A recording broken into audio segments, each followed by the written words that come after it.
Hello friends, welcome to channel AMBPCS। संविधान के अंतर्गत जो रिवीजन सीरीज चल रही है उसमें जो अपना अगला टॉपिक है जिसका नाम है भारत के महान्यायवादी।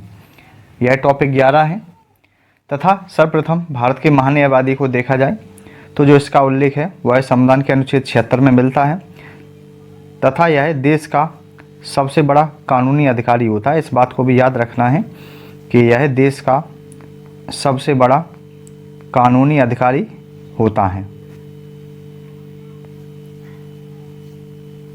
इसके साथ देखते हैं नियुक्ति एवं कार्यकाल। महान्यायवादी की नियुक्ति किसके द्वारा की जाती है? राष्ट्रपति के द्वारा की जाती है। और इसकी योग्यताएं क्या होती हैं? भारत का नागरिक होना चाहिए, उच्च न्यायालय में न्यायाधीश के रूप में 5 वर्ष कार्य किया हो या उच्च न्यायालय में 10 वर्ष के लिए अधिवक्ता रहा हो, 10 वर्ष के लिए अधिवक्ता रहा हो, इसको भी याद रखना है। जबकि इससे संबंधित जो मुख्य तथ्य होते हैं उसको भी याद रखना है। प्रश्न यहीं से आता है कि याद रखिएगा कि महान्यायवादी का जो कार्यकाल है वह संविधान में निश्चित नहीं है। तो संविधान में जो कथन बना दिया जाएगा कि महान्यायवादी का कार्यकाल संविधान में निश्चित है, तो याद रखिएगा कि इसका जो कार्यकाल है संविधान में निश्चित नहीं है। जबकि महान्यायवादी को हटाने को लेकर भी संविधान में कोई प्रक्रिया नहीं है।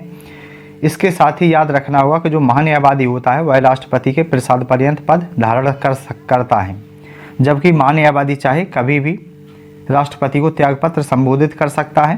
तो परंपराएं क्या हैं उनको भी याद रखिएगा कि जब सरकार मंत्रिपरिषद त्यागपत्र दे दे या उसे बदल दिया जाए तो त्यागपत्र दे देना चाहिए, यानी कि महान्यायवादी को त्यागपत्र दे देना चाहिए तथा उसकी जो नियुक्ति है वह सरकार की सिफारिश से की जाती है। हालांकि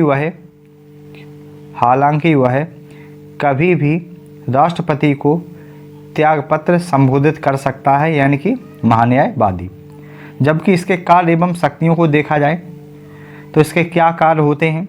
तो सर्वप्रथम भारत सरकार को विधि या कानूनी संबंधी ऐसे विषयों पर सलाह देना जो किसके द्वारा सौंपे गए हों, राष्ट्रपति के द्वारा सौंपे गए हों, तथा जो महान्यायवादी होता है इनकी विधि या कानून का पालन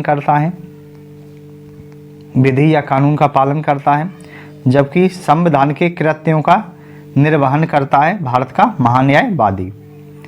इसके साथ ही राष्ट्रपति कौन से कार्य हैं जो महान्यायवादी को सौंपता है? तो इसको याद रखिएगा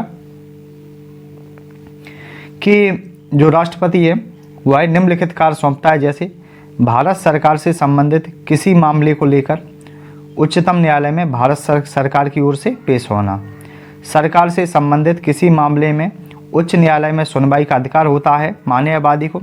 संविधान के अनुच्छेद 143 के तहत राष्ट्रपति के द्वारा उच्चतम न्यायालय में भारत सरकार का प्रतिनिधित्व कौन करता है? भारत का महान्यायवादी।